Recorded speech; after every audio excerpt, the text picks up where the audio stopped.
Hello friends, welcome to sleepy classes guys. आज हम discuss करेंगे मॉडर्न हिस्ट्री से एडवेंट ऑफ यूरोपियंस। बहुत इंपॉर्टेंट टॉपिक है ईपीएफओ पॉइंट ऑफ व्यू से। एंड गाइस, स्ट्रेटेजी वीडियो में मैंने आपको जैसे इंपॉर्टेंट टॉपिक्स बताया था और 100 डेज की स्मार्ट अप्रोच के साथ हम क्लियर करेंगे ईपीएफओ के एग्जाम एंड सभी के सभी टॉपिक्स यहाँ पर हम डिस्कस करवाएंगे आपको। तो चलिएगा स्टार्ट करते हैं आज का हमारा सेशन। देखिए, सबसे पहले मैं आपको बताऊंगा यूरोपियंस क्यों चाहते थे भारत में एक न्यू रूट को डिस्कवर करना। पहले क्या होता था कि ये एक रूट से बेसिकली ट्रेड करते थे जिसका नाम है सिल्क रूट। बहुत ही फेमस रूट हुआ करता था। अब 14th सेंचुरी के नियर अबाउट यहाँ पर रोमन एम्पायर का कब्जा हो जाता है। जब रोमन एम्पायर इस रूट को ब्लॉक कर देता है तो यूरोपियंस चाहते हैं कि एक न्यू रूट को डिस्कवर करना। ठीक है गैस, अब यहाँ पर यूरोपियंस से पुर्तगीज से सबसे पहले एफर्ट्स किया गया था प्रिंस हेनरी के द्वारा। अब प्रिंस हेनरी को याद रखना एज अ नेविगेटर भी कहा जाता है। ये क्वेश्चन कई बार आया हुआ है, वैसे एसएससी के पेपर में आया हुआ है, बट फिर भी आप लोग भी याद रखना। प्रिंस हेनरी के फर्स्ट एफर्ट्स थे पुर्तगीज की तरफ से और इनको नेविगेटर कहा जाता है। उसके बाद जो एफर्ट थे वो थे बार्थलोमो न्यू डायस के। ये पहले ऐसे पर्सन थे जो केप ऑफ गुड होप तक पहुंच गए थे 1487 में। और इन्हीं के ही फुट स्टेप्स को फॉलो करते हुए वास्को डिगामा पहुंचे थे फाइनली हमारे भारत में। और वास्को डिगामा ने डिस्कवर करा था इंडिया को 17 मई 1498 में। तो मैं आपको पहले मैप में दिखा देता हूँ। ये है पुर्तगाल। यहाँ से बेसिकली चले थे बार्थोलोम्यू डायस और ये यहाँ तक पहुंचे और इसके बाद यहाँ से वापस चले गए। अब देखिए, केप ऑफ गुड होप कहाँ पर है ये भी आपको बताना चाहिए। साउथ अफ्रीका का साउथर्न मोस्ट पॉइंट है केप ऑफ गुड होप। और यहाँ से फिर वास्को डिगामा पहले पहुंचे सूरत। सूरत में एक पर्सन था जिसका नाम था अब्दुल गानी। अब अब्दुल गानी एक तैराक था, वो यहाँ से इनको लेकर आया कैलीकट में। कैलीकट में इनका जोरदार स्वागत किया गया। जो कैलीकट के उस टाइम रूलर थे जैमोरिन। तो वास्को डिगामा का बहुत ही जोरदार स्वागत हुआ था 1498 में। अब देखिए, यहाँ पर ये लिखा हुआ है, ये है किंग का नेम। अब कैलीकट को कहा जाता है आज की डेट में कोझिकोड, ये भी आप लोग याद रखना। उसके बाद सेकंड ट्रिप वास्को डिगामा की। अच्छा, समटाइम्स ना क्वेश्चन पूछ लिया जाता है कि पुर्तगीज की तरफ से भारत में सेकंड पर्सन कौन थे, तो इनका नाम है पेड्रो एल्ब्रेस कैब्राल। तो याद रखना। और सेकंड ट्रिप थी वास्को डिगामा की 1502 में। और इन्होंने यहाँ पर आकर एस्टेब्लिश किया ट्रेडिंग स्टेशन। बहुत इंपॉर्टेंट ट्रिप थी ये इनकी इंडिया में। और ये कहाँ पर बेसिकली इस्टेब्लिश किया था, कैलीकट में ही। बेसिकली आपने सुना होगा, समटाइम्स बुक में लिखा होता है फैक्ट्रीज, जैसे लूसेंट वगैरह अगर आपने फॉलो करी होगी, तो फैक्ट्रीज नहीं थी, मतलब कारखाने नहीं लगाए थे। जस्ट एक ट्रेडिंग स्टेशन था, मतलब आप ऐसे समझ सकते हो एक स्टोर रूम। और यहाँ पर ये सारा का सारा सामान इकट्ठा करते थे और बाद में शिप के थ्रू पुर्तगाल ले जाते थे, पुर्तगीज ले जाते थे, मतलब ठीक है, इस तरह से आप समझ सकते हो। अच्छा, जब वास्को डी गामा पहली बार आए थे तो इन्होंने काफ़ी सारे मसालाज यहाँ पर इकट्ठे करे और ले गए पुर्तगाल और वहाँ पर 60% का प्रॉफिट कमाया। ये भी आप लोग याद कर सकते हो, वैसे कभी पूछा नहीं जाता कितना प्रॉफिट कमाया कितना नहीं। जस्ट एक बेसिक सा आइडिया आपको होना चाहिए। उसके बाद देखिए, पुर्तगाल की जो बेसिकली गवर्नमेंट थी वो चाहती थी कि इंडिया में अपनी जो राजनीति है उसको इस्टेब्लिश करना, मतलब इंडिया को कैप्चर करना किसी तरीके से। क्योंकि अगर आप इंडियन नेशन को यहाँ पर कैप्चर कर लेते हो या यहाँ पर राज कर लेते हो तो आपको ट्रेड करने में बहुत हेल्प मिलेगी। अब सबसे पहले जो एफर्ट्स करे गए थे वो किए गए थे 1505 में। गवर्नर ऑफ पुर्तगीज को अपॉइंट किया गया फ्रांसिस्को अल्माइडा। और इनके एफर्ट्स क्या थे, इन्होंने सबसे पहले जो नेवी आर्मी थी उसको स्ट्रॉन्ग किया। और नेवी आर्मी को स्ट्रॉन्ग करने के साथ साथ इन्होंने एक पॉलिसी लेकर आए, ब्लू वाटर पॉलिसी। याद रखना, बहुत इंपॉर्टेंट है। ब्लू वाटर पॉलिसी कौन लेकर आया था, फ्रांसिस्को अल्माइडा। इसको हिंदी में शांत जल की नीति कहा जाता है, अगर आप में से कोई हिंदी मीडियम स्टूडेंट हो तो। लेटर ऑन 1510 में सेकंड गवर्नर अपॉइंट हुए अल्फेंसो डे एल्बेक्रिक्यू। जो इनके एफर्ट्स थे वो बहुत ही ज़्यादा थे और इन्होंने ही बेसिकली पुर्तगीज को एस्टेब्लिश किया था हमारे भारत में। और इन्हीं को ही रियल गवर्नर कहा जाता है पुर्तगीज की तरफ से। सबसे पहले इन्होंने गोवा को कैप्चर करा बीजापुर के सुल्तान से। अब बीजापुर के जो सुल्तान थे उनका नाम भी आपको पता होना चाहिए, यूसुफ आदिल शाह। यूसुफ आदिल शाह। और जो एल्बेक्यू के थे, इन्होंने सती प्रथा को भी ख़त्म करा था। सती प्रथा आप सब जानते होंगे, सती प्रथा या फिर सती प्रैक्टिस, हिंदी में प्रथा कहा जाता है, इंग्लिश में प्रैक्टिस कहा जाता है। बेसिकली अगर किसी पर्सन की डेथ हो जाती है तो उसकी वाइफ को भी सेम जगह पर जला दिया जाता था, मतलब साथ ही, सती प्रथा। तो एल्बेक्यू ने सती प्रैक्टिस को ख़त्म करा और एल्बेक्यू ने कैप्चर किया मलक्का एरिया को और सीलोन को। मलक्का कहाँ पर है ये आपको पता होना चाहिए। इंडोनेशिया और मलेशिया के बीच में एक बहुत ही खूबसूरत सा आइलैंड है, सुमात्रा आइलैंड। उसके इन बिटवीन जगह है मलक्का। और सिलोन तो आप सब जानते हैं, श्रीलंका। और इन्होंने एक फोर्ट भी बिल्ड किया था कैलीकट में। और एल्बेक्यू क्यों चाहते थे कि भारत में जो पुर्तगीज़ हैं वो अच्छे से स्टैब्लिश हो, उसके दो रीज़न बेसिकली इन्होंने देखे। कि सबसे पहले तो इन्होंने जो पुर्तगीज़ मैन थे उनको बेसिकली कन्विंस किया या फिर इनकरेज किया कि आप इंडियन वुमेन के साथ शादी कीजिए, और ये इससे क्या होगा कि पुर्तगीज़ अपने आप को स्टैब्लिश कर पाएंगे। एंड सेकेंडली इन्होंने क्रिश्चियन जो धर्म है उसका प्रचार करना शुरू कर दिया। अब जो इनके एफर्ट्स थे वो बहुत ज़्यादा थे। जब इनकी डेथ हुई, उसके डेथ के साथ साथ ये भारत में छोड़कर गए थे बहुत ही स्ट्रॉन्गेस्ट नेवल पावर। और इसी के साथ साथ पुर्तगीज़ को बहुत आसानी हुई भारत में अपने आप को इस्टेब्लिश करने में। और नेक्स्ट हम पढ़ेंगे नीनो दे कुन्हा के बारे में। इन्होंने ट्रांसफ़र की पुर्तगीज़ कैपिटल कोचिन से गोवा 1510 में। और इन्होंने दो एरिया भी जीते, दीयू एंड बासिन। किससे जीते? Bahadur Shah of Gujarat. Later on इन्होंने दमन, इन्होंने नहीं जीता था, ये 1538 तक थे। बाद में जो पुर्तगीज थे उन्होंने दमन को भी जीता 1559 में। और एक क्वेश्चन आता है कि पुर्तगीज के फेमस बेसिकली सैंट थे जिनका नाम था फ्रांसिस्को जेवियर। इनका नाम आपने सुना ही होगा। अच्छा चलिए, आज का पहला क्वेश्चन, इनकी चर्च कहाँ पर है? मैं आंसर ही लिखने लगा था, आपको बताना है इनकी चर्च कहाँ पर है। Arrived in with Portuguese governor, कौन से गवर्नर के साथ आए थे? अल्फेंसो डिसूजा के साथ। और फर्स्ट टाइम जो पुर्तगीज थे उन्होंने अपनी मतलब कौन से एरिया को बेसिकली हार गए थे? वो 1631 में पुर्तगीज हुगली को हार गए थे। हुगली बहुत ही फेमस एरिया है बंगाल का। और किसके टेन्योर में हारे थे? शाहजहां। बेसिकली मुगल किंग थे शाहजहां। अब देखिए, मुगल जो है वो भी हम डिस्कस करेंगे नेक्स्ट कभी लेक्चर में। मैं पहले सोच रहा था कि मॉडर्न हिस्ट्री में मुगल को हम डिस्कस नहीं करेंगे, लेकिन मुगल बार बार आएगा तो मैं सोच रहा हूँ कि इसको एक वीडियो में आप लोगों के साथ डिस्कस करूँ। वैसे लेट जो मुगल्स का डिक्लाइन है वो तो मॉडर्न हिस्ट्री में आता है, ईपीएफओ के अगर हम सिलेबस के पॉइंट ऑफ व्यू से देखें।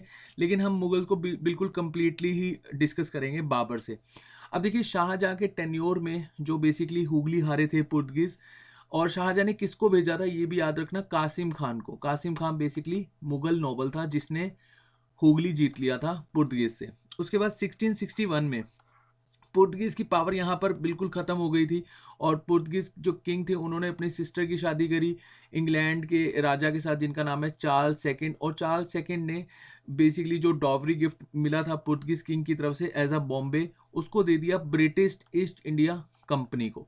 और ये फ्री में नहीं दिया था, 10 पाउंड रेंट पर दिया था। हालांकि इसको मैं ब्रिटिश ईस्ट इंडिया कंपनी में जिक्र करूंगा इसका, बट फिर भी आपको यहाँ पर पता होना चाहिए। उसके बाद ये मैं आपको बता ही चुका हूँ कि एल्बेक्यू के बाद पुर्तगीज की कोई भी ऐसा गवर्नर नहीं आया जिसने बहुत ही पावरफुल यहाँ पर अपने आप को स्टैब्लिश किया हो। और जो पुर्तगीज है उसको मेनली यहाँ पर उनकी पावर को सप्रेस करने का काम किसने किया था? डच ने।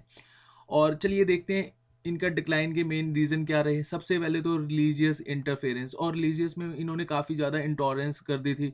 मतलब ये चाहते थे कि जो यहाँ का धर्म है, जैसे हिंदू धर्म या फिर इस्लामिज़म भी इंडिया में आ चुका था उस टाइम, उसको जो यहाँ के लोग हैं वो कन्वर्ट करें क्रिश्चियंस में। तो ये सबसे बड़ा एक पॉइंट था। उसके बाद पायरेसी। पायरेसी मतलब जो इनके पास एक जगह थी, जैसे पूरी पूरी ये नेवल आर्मी इनकी स्ट्रांग थी और जो पूरा का पूरा एरिया ये कैप्चर करके बैठे थे। यहाँ पर ये चाहते थे कि इन्हीं का ही कब्जा रहे। और एक बहुत ही फेमस है, जैसे इन्होंने एक ऑर्डर भी दिया था, मैं आपको बताता हूँ कि जितनी भी शिप्स हैं उसको ये कंट्रोल करके चलते थे अरेबियन सी में। और पुर्तगीज ने इंट्रोड्यूस किया था एक सिस्टम जिसको कहा जाता है कार्ड्स आर्मेडा काफिला। इसको बस आप ऐसा समझ लो कि जो भी अरेबियन सी से अपनी शिप लेकर आएगा उससे पहले उसको पुर्तगीज से परमिट लेना होगा। इसको कहा जाता था कार्ड्स आर्मेडा काफिला। और third point, practice in trade, मतलब ये तो चलो हम डिस्कस कर ही चुके हैं। उसके बाद डिस्कवरी ऑफ ब्राज़ील, आधा ध्यान इनका उधर चला गया। और इन पुर्तगीज ने हमारे भारत को क्या क्या गिफ्ट दिया? तंबाकू, अच्छा चलिए, आज का मेरा दूसरा क्वेश्चन, तंबाकू सबसे ज़्यादा कहाँ पर बेसिकली उसकी खेती की जाती है, या कहाँ पर सबसे ज़्यादा होता है, तो आपको बताना है आंध्र प्रदेश में वो कौन सी जगह है, ये आप मेरे को आंसर करोगे। उसके बाद पोटैटो, जो पोटैटो है, पोटैटो नहीं सॉरी पोटैटो, ये इंट्रोड्यूस करा था पुर्तगीज ने। उसके बाद मक्का है, आपके जो पाइन एप्पल है, ये भी पुर्तगालियों की देन है, पाइन एप्पल।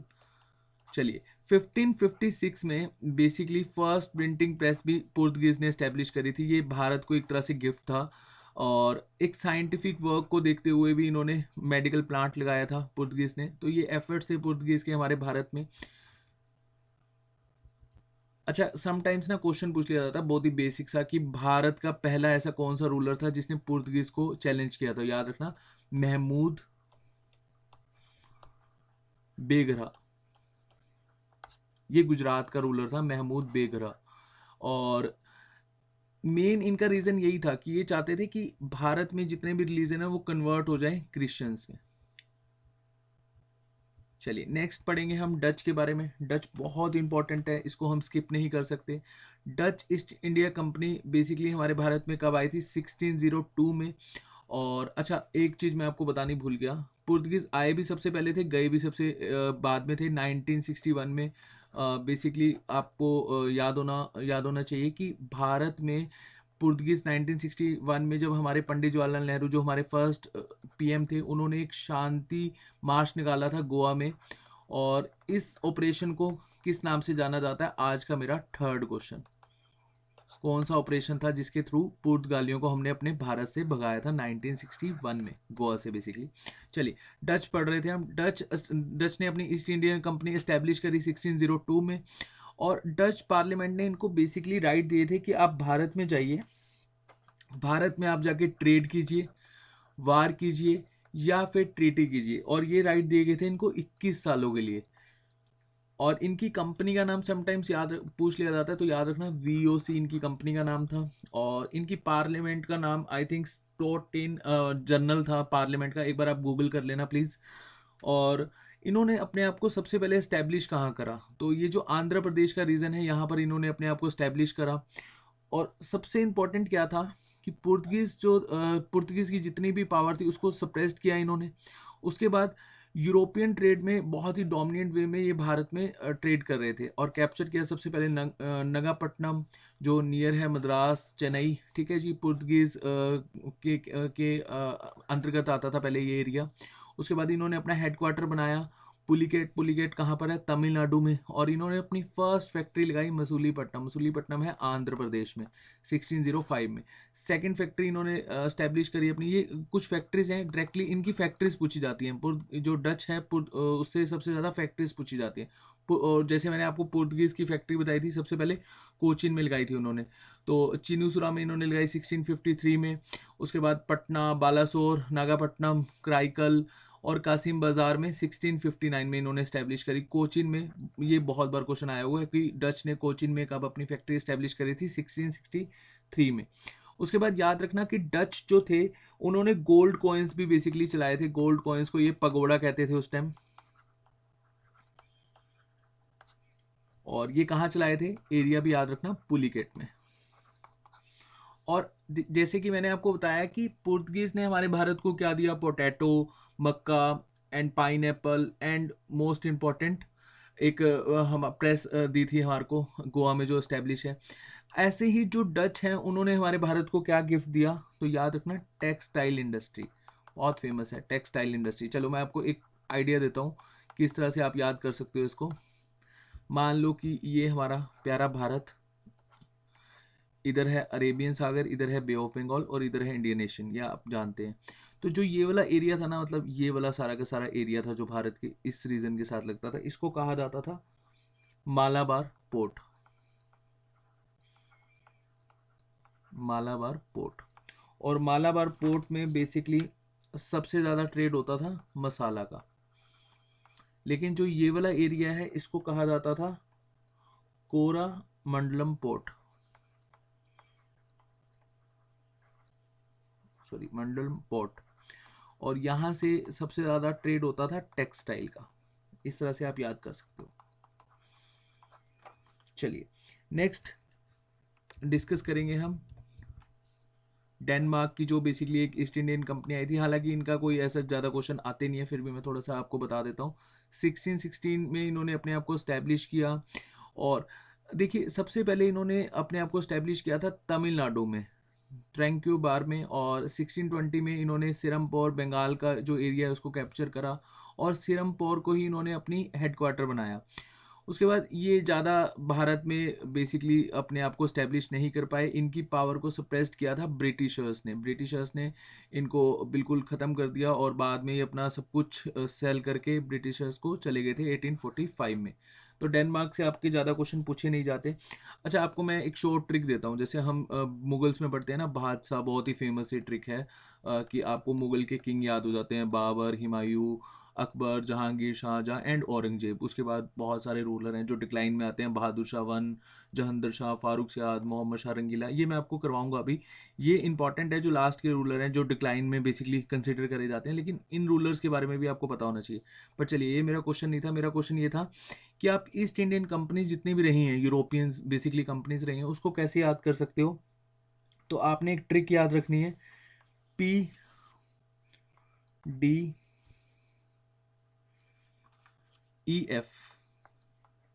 अब देखिए, ये पुर्तगाल थे। पुर्तगाल को किसने खत्म करा? डच ने। याद रखना, ये एरो यहाँ बना लेना। और डच को किसने खत्म करा? ईस्ट इंडिया कंपनी ने। और ईस्ट इंडिया कंपनी ने ही किसको खत्म करा था? फ्रेंच को, मतलब फ्रेंच ईस्ट इंडिया कंपनी को। तो इस तरह से आप याद रखना PDEF। हम PDF तो पढ़ते ही हैं, जैसे आप PDF आपको हमारे टेलीग्राम चैनल पर मिलेगी। तो इस ट्रिक से आप याद कर सकते हो, बहुत ही सिंपल सा है कि पुर्तगालियों को किसने ख़त्म करा? डच ने। उसके बाद डच को किसने ख़त्म करा? ईस्ट इंडिया कंपनी ने। और ईस्ट इंडिया कंपनी ने ही ख़त्म करा था फ्रेंच की जो पावर थी इंडिया में।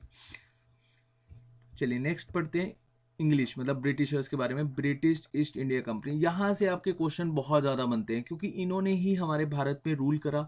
सबसे पहले इन्होंने अपने आप को एक फरमान जारी हुआ, फरमान कह सकते हो, या इनको अथॉरिटी मिली क्वीन एलिजाबेथ से 15 सालों के लिए कि आप भारत में जाके ट्रेड कर सकते हो। मतलब जो ईस्ट वाला एरिया है, जो भारत का एरिया है बेसिकली, उसमें जाके आप ट्रेड कर सकते हो। तो इन्होंने लैंड किया सबसे पहले मसूलीपट्टनम, आंध्र प्रदेश में 1601 में। लेकिन इनको बहुत ज़्यादा पहले इग्नोरेंस देखनी पड़ी, क्योंकि ये जब आए थे तो उस टाइम मुगल के किंग थे अकबर। तो अकबर ने साफ मना कर दिया कि नहीं, आप भारत में ट्रेड नहीं कर सकते। उसके बाद जो कैप्टन विलियम हॉकिंस थे, इन्होंने इंपॉर्टेंट रोल प्ले करा। हालांकि इनके जो एफर्ट्स थे वो ज़्यादा सफल नहीं हुए। अब मैं आपको बताता हूँ कैसे। ये आए 1608 में सूरत से होते हुए जहांगीर के जो कोर्ट है उसमें, आगरा में, मतलब सूरत से होते हुए आगरा में आए। और 1608 में इन्होंने जहांगीर से जो पर्शियन लैंग्वेज है, जिसको पारसी भाषा कहा जाता है, उसमें बात करी। तो जहांगीर बहुत खुश हो गया। जहांगीर ने इनको खान का टाइटल दे दिया। याद रखना, इनको ऐसे कंसिडर कर लो कि विलियम हॉकिंस खान, और खान का टाइटल दिया था जहांगीर ने। अब जहांगीर ने इनको परमिशन तो दे दी, लेकिन इन्होंने अपनी फैक्ट्री को स्टैब्लिश भी करा सूरत में। और बाद में मुगल एम्पायर ने इनको रिफ्यूज़ कर दिया, मतलब ये आप फैक्ट्रीज को एस्टेब्लिश नहीं कर सकते। किसके दबाव में जाकर इन्होंने रिफ्यूज़ करा? पुर्तगीज़ के दबाव में। लेकिन 1613 में एक पर्सन आए जिसका नाम था sir Thomas Roy. Sir Thomas Roy ने परमानेंट फैक्ट्री इस्टेब्लिश करी सूरत में 1613 में। ये इनकी फर्स्ट फैक्ट्री है। और थॉमस रॉय के जो एफर्ट्स थे वो कहीं ना कहीं सक्सेसफुल हुए। अब यहाँ से क्वेश्चन बहुत ज़्यादा पूछे जाते हैं आपसे। अच्छा, एक क्वेश्चन मैं आपको बताता हूँ, इसे याद रखना कि विलियम हॉकिंस को वैसे हिंदी मीडियम में आता है, फिरंगी खान भी कहा जाता था, बट इतना ज़्यादा इंपॉर्टेंट नहीं है। EPFO वाले स्टूडेंट मेनली ज़्यादा इंग्लिश मीडियम वाले ही होंगे आप में से। चलिए, अगर आप में से कोई हिंदी मीडियम वाला होगा तो फिरंगी खान अगर पूछा जाएगा तो याद रखना कैप्टन विलियम हॉकिंस को ही कहा जाता है। 1616 AD में इन्होंने फर्स्ट फैक्ट्री साउथ में इस्टेब्लिश करी, मसूलीपट्टनम में। और 1633 में इन्होंने इस्टेब्लिश करी ईस्ट में, जो हरिहरपुर है, बालासोर, उड़ीसा में। अब देखिए, यहाँ पर जो ब्रिटिशर्स थे वो बहुत ही अफेक्टफुली अपनी फैक्ट्रीज को इस्टेब्लिश कर रहे थे, मतलब अपने आप को इस्टेब्लिश कर रहे थे। लेकिन यहाँ पर रूल किसका चल रहा है? मुगल्स का। अब 1707 तक तो हम मान के चलते हैं कि जो ब्रिटिशर्स हैं उन्होंने ज़्यादा एफर्ट्स नहीं करे, मतलब एक तरह से ये ट्रेड ही कर रहे थे, व्यापार ही कर रहे थे। कोई इन्होंने ऐसा पॉलिटिकल अपने आप को इस्टेब्लिश करना स्टार्ट नहीं करा जब तक औरंगजेब थे यहाँ पर। अब इन्होंने कंपनी को लीज में लिया मद्रास में 1639 में, और यहाँ पर एक फोर्ट को बिल्ड करा जॉर्ज इन मद्रास, एंड इसको अपना हेडक्वार्टर बनाया। बॉम्बे में आपको बता ही चुका था, इनको मिला था डॉवरी गिफ्ट, मतलब डॉवरी गिफ्ट मिला था चार्ल्स सेकंड को, लेकिन बाद में इनको 10 पाउंड्स में किराए पे दे दिया गया था चार्ल्स सेकंड की तरफ से 1668 में। उसके बाद देखिए औरंगजेब ने इनकी पावर को सप्रेस भी किया। अब औरंगजेब ने इनकी पावर को सप्रेस्ड भी किया, लेकिन एक फरमान दिया था पहले, सबसे पहले फरमान दिया 1667 में कि आप ट्रेड कर सकते हो बंगाल में। बाद में जब औरंगजेब को पता लगा कि ये ट्रेड के साथ साथ अपनी पॉलिटिक्स जो मंशा है उसको भी इस्टेब्लिश करना चाहते हैं, तो औरंगजेब ने इनको सप्रेस्ड कर दिया। लेकिन बाद में चलकर औरंगजेब को फिर इन्होंने कन्विंस किया। 1690 में इन्होंने एक फैक्ट्री को इस्टेब्लिश करा और 3 गाँव को मिलाकर बना दिया कोलकाता। अब वो 3 गाँव कौन कौन से थे? एक था सुतानुती विलेज, और एक था कालिकता विलेज, और एक था गोविंदपुर। इन तीनों गांवों से मिलकर ही आपका बना है कोलकाता, जो आज की डेट में कैलकाटा या फिर कोलकाता कंसिडर किया जाता है। 1696 में इन्होंने एक फोर्ट बनाया, फोर्ट विलियम्स। ये ब्रिटिश किंग थे विलियम्स थर्ड, उनकी याद में बनाया गया था फोर्ट विलियम्स। देखिए अब यहाँ से ब्रिटिशर्स जो बेसिकली ट्रेड कर रहे थे, जस्ट अ सेकेंड, तो ब्रिटिशर्स बेसिकली ट्रेड कर रहे थे। अब यहाँ पर औरंगजेब की हो जाती है डेथ 1707 में। अब औरंगजेब के बाद जितने भी सक्सेसर रहे वो वीक थे, जैसे कि बहादुर शाह 1 थे, उनका तो बिल्कुल जो पॉलिसी थी वो बिल्कुल ही चेंज कर दी थी। मतलब औरंगजेब की पॉलिसी थी ऑर्थोडॉक्स, इन्होंने सारों के साथ अपनी दोस्ती करनी शुरू कर दी। उसके बाद आए बहादुर शाह के बाद जहंदर शाह। जहंदर शाह को उन्हीं के ही जो बेसिकली भतीजे थे जिनका नाम था फारूक सियार, नेफ्यू, उन्होंने मार दिया। और फारूक सिहार बने थे 2 सैयद ब्रदर जो थे उनकी हेल्प से राजा। अब फारूक सिहार के टेन्योर में इनको सबसे ज़्यादा बेसिकली अपने आप को इस्टेब्लिश करने में हेल्प मिली। अब इन्होंने एक फरमान दिया फारूक सिहार ने 1717 में, और इस फरमान को कहा जाता है मैग्ना कार्टा। अब मैग्ना कार्टा में एक्चुअली में हुआ क्या था, याद रखना। इन्होंने फारूक सिहार ने 3000 के रेंट पर इनको दे दिए थे 3 एरिए, बहुत बड़े बड़े एरिए दिए थे, बंगाल, बिहार एंड उड़ीसा। तो ये इनके लिए सबसे बड़ी एक विक्ट्री थी अपने आप को इस्टेब्लिश करने में। और यहाँ से बेसिकली ब्रिटिशर्स ने अपने आप को इस्टेब्लिश करना शुरू कर दिया था फारूक सिहार के टेन्योर के बाद। चलिए अब बाकी मैं आपको सारा का सारा कंप्लीट करवाऊंगा नेक्स्ट क्लास में, कि जो ब्रिटिशर्स थे, जो उनका बेसिकली बंगाल में अपने आप को स्टैब्लिश करना हुआ, ड्यूल गवर्नमेंट जो सिस्टम था, एंड मोस्ट इम्पॉर्टेंट जो आपको पता होना चाहिए, जैसे एनेक्सेशन पॉलिसी थी इनकी, doctrine of labs, subsidiary alliance, और बाद में चलकर battle of Plassey, battle of Buxar. और फिर उसके बाद जब ब्रिटिश ईस्ट इंडिया कंपनी को पावर दे दी गई थी ब्रिटिश पार्लियामेंट ने कि आप अपने आप को इंडिया में इस्टेब्लिश कर सकते हो, 1773 का एक्ट। ये हम नेक्स्ट क्लास में डिस्कस करेंगे। अभी के लिए हम फ्रेंच डिस्कस करेंगे, और ब्रिटिशर और फ्रांस के बीच में जो बैटल्स हुई थी, कर्नाटकी वार्स, ये भी हम अभी डिस्कस करेंगे। तो चलिए, फ्रेंच जो बेसिकली थे, फ्रेंच ईस्ट इंडिया कंपनी, इसको फ्रांस में कहा जाता था। देखिए अजीब सा नाम है, एक बार आप देख लेना खुद। और इसको फॉर्म किया गया था 1664 में, और किसके द्वारा करा गया था? कॉलबर्ट के द्वारा। ये एक मिनिस्टर थे, और किसके टेन्योर में ये मिनिस्टर थे, कौन थे वहाँ के राजा? तो याद रखना, लुइस 14th। और इन्होंने अपने आप को इस्टेब्लिश किया, मतलब फर्स्ट जो फैक्ट्री थी इस्टेब्लिश करी गई थी सूरत में 1668 में। और बाद में चलकर इन्होंने मसूलीपट्टनम में अपनी फैक्ट्री इस्टेब्लिश करी 1669 में। अब देखिए, जो फ्रांसिस मार्टिन थे, इन्होंने पौंडीचेरी को अपनी हेडक्वार्टर बनाया 1673 में, और ये फर्स्ट गवर्नर बने पौंडीचेरी के। और इन्होंने एक अपनी फैक्ट्री भी इस्टेब्लिश करी चंदरनिगौर में, ये बहुत ही फेमस जगह है, यहाँ पर इन्होंने अपनी फैक्ट्री भी इस्टेब्लिश करी। बाद में चलकर फ्रेंच ने ऑक्यूपाइड करा मॉरिशियस को 1731 में। और माहे जो मालाबार पोस्ट है, जो आपको बहुत ही फेमस है। अब हमने यहाँ पर 1 लाख के आसपास कोविड वैक्सीन भी भेजी है, और उनका एक थैंक मैसेज भी आया है। अगर आप थोड़ा सा एक्टिव हो ट्विटर पर तो आपने देखा होगा। तो मालाबार को एक्वायर्ड करा था 1724 में। उसके बाद कराईकल जो तमिलनाडु है, इसको एक्वायर करा था 1739 में। अब जो फ्रेंच के सबसे पावरफुल गवर्नर थे ना, उनका नाम है डुप्लेक्स। ये इनका बहुत इंपॉर्टेंट रोल रहेगा, और ये बने थे 1724 में, ठीक है। अब यहाँ होते हैं एंग्लो फ्रेंच वार्स, है ना, और इसी को बेसिकली कहा जाता है कर्नाटकी वार्स। और यही डिसाइड करता है कि जो सुप्रीमेसी है साउथ में वो किसकी रहेगी। तो चलिए हम कर्नाटक की वार डिस्कस करते हैं। देखिए कर्नाटक की वार जो थे वो सबसे पहले आपको पता होना चाहिए किस किस के बीच में हुए। English, British east India company और जो फ्रांस की ईस्ट इंडिया कंपनी थी उसके बीच में हुए थे। मतलब ये अपने आप को चाहते थे कि हम राज करें और ये चाहते थे हम राज करें। तो अपने आप की सुप्रीमेसी को साबित करने के लिए ये वार हुए थे इनके बीच में। 3 वार हुए थे। तो सबसे पहला वार देखते हैं 1746 और 48 में हुआ। हालांकि इसकी वजह यहाँ इंडिया में नहीं थी, ये वार हुआ था ये एस्ट्रिया में एक जगह है, मतलब सॉरी एस्ट्रिया एक जगह है, वहाँ पर फ्रांस और ब्रिटिशर आपस में भिड़ गए। और यहाँ पर बेसिकली सक्सेशन ऑफ वार था कि राजा की डेथ हो गई, राजा की डेथ के बाद कौन राजा बनेगा, एक तरफ हो गए ब्रिटिशर्स, एक तरफ हो गए फ्रांस के लोग, मतलब और यहाँ पर हो गया बैटल। और इस बैटल के जो बीच में जो बैटल्स होती हैं वो आपको पता होनी चाहिए। जैसे हम ईपीएफओ की तैयारी कर रहे हैं अब एसएससी में, तो हम डायरेक्टली देख लेते हैं कि भाई फर्स्ट कर्नाटक वार हुई 1747 सॉरी 46 और 48 में।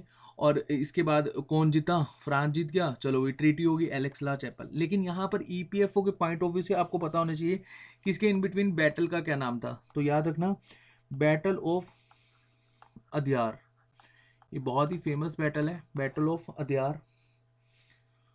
और इसमें बेसिकली क्या हुआ कि जो इंडियन आर्मी थी वो पूरी की पूरी एक्सपोज्ड होगी। अब इंडियन आर्मी कैसे एक्सपोज्ड हुई, अब यहाँ पर जो फ्रेंच के लोग थे उनके पास आर्मी बहुत कम थी, मान लो कि बहुत कम आर्मी। और यहाँ पर जो ब्रिटिशर्स की तरफ से बेसिकली लड़ रहे थे इंडियंस, उनके पास आर्मी बहुत ज़्यादा थी, एक ह्यूज मार्जिन था इन दोनों की आर्मी के बीच में। और फ्रांस की तरफ से लड़ रहे थे, चलो ये इंपॉर्टेंट नहीं है, हमें इंडिया की तरफ से पता होना चाहिए महफूज खान। लेकिन महफूज खान भी हमारे भारत का ये जो एरिया है इसको महफूज नहीं कर पाए। और ये कौन सा एरिया था, पहले तो आपको ये पता होना चाहिए कि महफूज खान किसको रिप्रेजेंट कर रहे थे। एक नवाब थे अनवर उद दीन, तो अनवर उद्दीन को ये रिप्रेजेंट कर रहे थे, ठीक है जी। और मद्रास का एरिया था जिसके लिए ये पूरी की पूरी लड़ाई थी। अब मद्रास को ये बेसिकली रिस्टोर कराने में बिल्कुल फेल हो गए, यहाँ पर फ्रांस जीत गया। लेकिन बाद में हुआ क्या, जब एस्ट्रिया में ये यहाँ पर एस्ट्रिया में कौन जीते, ब्रिटिशर्स जीत गए। अब पूरा का पूरा जब ये वार खत्म हुआ तो एक ट्रीटी होती है कि चलो अब वार खत्म हो गया, हम एक संधि कर लेते हैं, अब आगे से हम कोई लड़ाई नहीं लड़ेंगे, एलेक्स ला चैपल 1748 में। इस ट्रीटी में हुआ क्या, जो मद्रास है वो वापस चला गया ब्रिटिशर्स के पास, मतलब जिनके पास पहले था।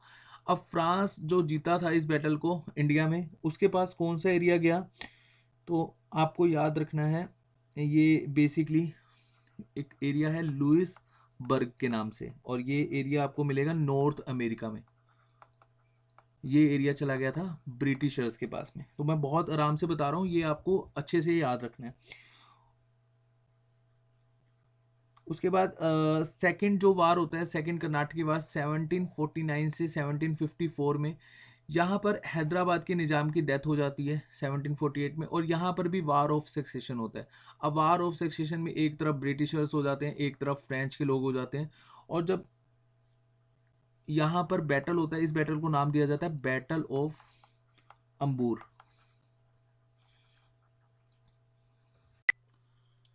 तो एम्बूर जो वार थी इसको बेसिकली जीता गया था ब्रिटिशर्स के द्वारा। अब ये इसको थोड़ा सा हम डिटेल में पढ़ लेते हैं, यहाँ पर मैं आपको बताता हूँ एम्बूर वार के बारे में।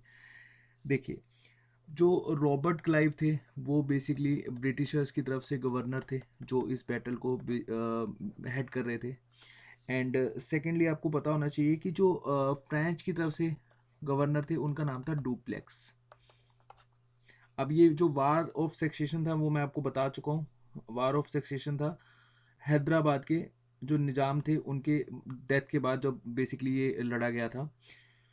और यहाँ से आपको देखना है कि जो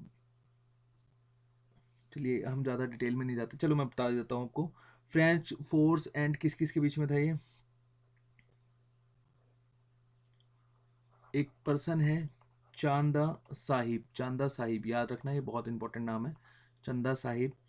और ये बेसिकली जो चंदा साहिब थे ये फ्रेंच की तरफ से थे और ये डिफीट हो गए थे किससे, रॉबर्ट क्लाइव की तरफ से। और रॉबर्ट क्लाइव ने इनको हरा दिया था। और ये जो एम्बूर वार है, सॉरी एयरकोट वार, एम्बूर तो फर्स्ट थी, एयरकोट वार के जो रियल हीरो थे वो थे रॉबर्ट क्लाइव। और इनको कहा जाता है hero of एयरकोट।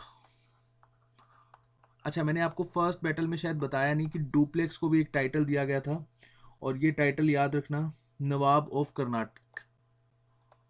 Nawab of Karnataka, ये फर्स्ट वार में इनको दिया गया था जब एम्बूर वार इन्होंने लड़ा था, जो फर्स्ट कर्नाटक वार के ड्यूरेशन में हुआ था।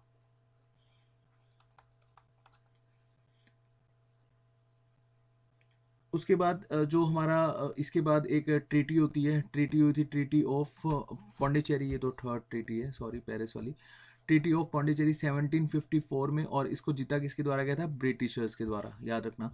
एंड थर्ड कर्नाटकी वार हुए थे 1756 से लेकर 1763, ये बहुत ही एक लॉन्ग ड्यूरेशन में वार चले। यहाँ पर तो बस आप समझ लीजिए कि डिसाइड ही हो गया था कि किसकी सुप्रीमेसी रहेगी, और यहाँ पर ब्रिटिशर्स ने बुरी तरीके से हरा दिया फ्रेंच को। अब फ्रेंच के हारने के क्या क्या रीज़न थे मैं आपको बताऊंगा। सबसे पहले थोड़ा सा आपको मैं बता देता हूँ कि फ्रेंच की तरफ से कौन यहाँ इस बैटल को लड़ रहा था। उनका नाम है कॉन्ट डे लैली, कॉन्ट डे लैली। और ब्रिटिशर्स की तरफ से इसको बेसिकली लड़ रहे थे लॉर्ड क्लाइव। और ये वार का जो परिणाम निकला, इसमें आपने एक बैटल जरूर देखी होगी 1760 में, वेंडीवाश, बैटल ऑफ वेंडीवाश। वेंडीवाश में कंप्लीटली वाश कर दिया था ब्रिटिशर्स ने। किसको वाश कर दिया था? फ्रेंच को, याद रखना, बहुत इंपॉर्टेंट है ये वेंडीवाश का बैटल। और उसके बाद जब ब्रिटिशर्स ने इनको बिल्कुल सप्रेस्ड कर दिया तो एक ट्रीटी होती है, ट्रीटी ऑफ पेरिस। अब ट्रीटी ऑफ पेरिस में हुआ क्या कि फ्रेंच को वापस दे दिया जो उनका बेसिकली एरिया था, पौंडीचेरी। लेकिन यहाँ पर ब्रिटिशर्स ने इनको ये बोल दिया कि अपनी अब पॉलिसीज़ को एक्सपेंड नहीं करेंगे, मतलब अपनी जो जो मंशा है इंडिया में अपने आप को इस्टेब्लिश करने की, वो यहाँ पर अब नहीं रखेंगे, सिर्फ अपने आप को सीमित रखेंगे पौंडीचेरी तक। और एक इनके पास क्राइकल का रीज़न था, और एक और रीज़न था, वो मैं शायद भूल रहा हूँ आपको, लेकिन आपने बस ये दो रीज़न याद रखने हैं कि पौंडीचेरी और क्राइकल का जो रीज़न है वो बेसिकली ट्रीटी ऑफ पेरिस के बाद ब्रिटिशर्स ने इनको वापस दे दिया था फ्रेंच को, कि आप अपने आप को यहीं तक सीमित रखोगे, आप अपने आप को एक्सपेंड नहीं करोगे। तो जो फ्रेंच के एम्बिशंस हैं उनको बिल्कुल यहाँ पर फुल स्टॉप लगा दिया ब्रिटिशर्स ने। अब देखिए, सबसे मेन आपको पता होना चाहिए कि मेन रीज़न क्या थे कि जो फ्रेंच गवर्नमेंट इतना ज़्यादा यहाँ पर फेल हो गई, sorry, French east Indian company government नहीं। तो सबसे पहला जो रीज़न था वो था कि इनके पास नेवल की जो आर्मी थी, मतलब नेवी आर्मी थी, वो स्ट्रांग नहीं थी। ब्रिटिशर्स की नेवी आर्मी बहुत स्ट्रांग थी कंपेरेटिवली फ्रेंच। और lack of support from French government, French government से इनको ऐसा कोई सपोर्ट नहीं मिला। ब्रिटिशर्स को कम्प्लीटली सपोर्ट मिल रहा था ब्रिटिश गवर्नमेंट की तरफ से, जो ब्रिटिश ईस्ट इंडिया कंपनी है। उसके बाद जो फ्रेंच हैं इनको डेक्कन में इंडिया के जो बेसिकली रूलर्स थे उनके द्वारा भी कोई ऐसा सपोर्ट नहीं मिला, लेकिन इंग्लिश को बहुत ज़बरदस्त सपोर्ट मिल रहा था। और इंग्लिश ने अपना, जो इंग्लिश मैन थे या ब्रिटिश ईस्ट इंडिया कंपनी थे, इन्होंने अपने आप को स्टैब्लिश कर लिया था बंगाल में, और इसका बहुत फ़ायदा हुआ ब्रिटिशर्स को।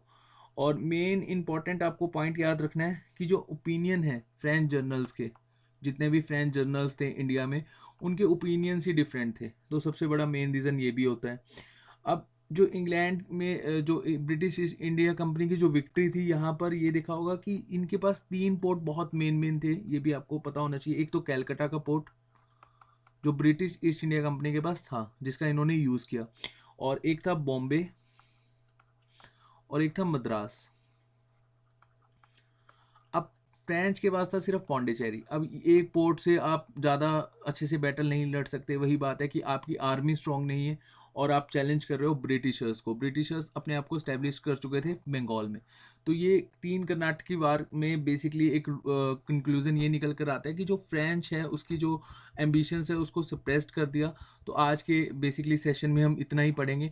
एंड गाइज, नेक्स्ट जो सेशन है ना वो बहुत इंपॉर्टेंट होने वाला है। इसमें मैं आपको थोड़ा सा मुगल्स के बारे में बताऊंगा। पहले मैं सोच रहा था कि मुगल्स का आपको सिर्फ डिक्लाइन वाला पार्ट करवा दूं, जैसे मैंने अभी बीच में बताया था कि मुगल्स हम सारा ही कर लेंगे, एक बार थोड़ा आइडिया लग जाएगा। यहाँ से क्वेश्चन आ जाता है, जैसे अभी हमने पढ़ा कि विलियम हॉकिंस किसके टेन्योर में आए, जहांगीर के टेन्योर में आए। फिर थॉमस रॉय बेसिकली जो थे उन्होंने मेनली यहाँ पर अपने आप को अस्टैब्लिश किया, मतलब ब्रिटिश ईस्ट इंडिया कंपनी को।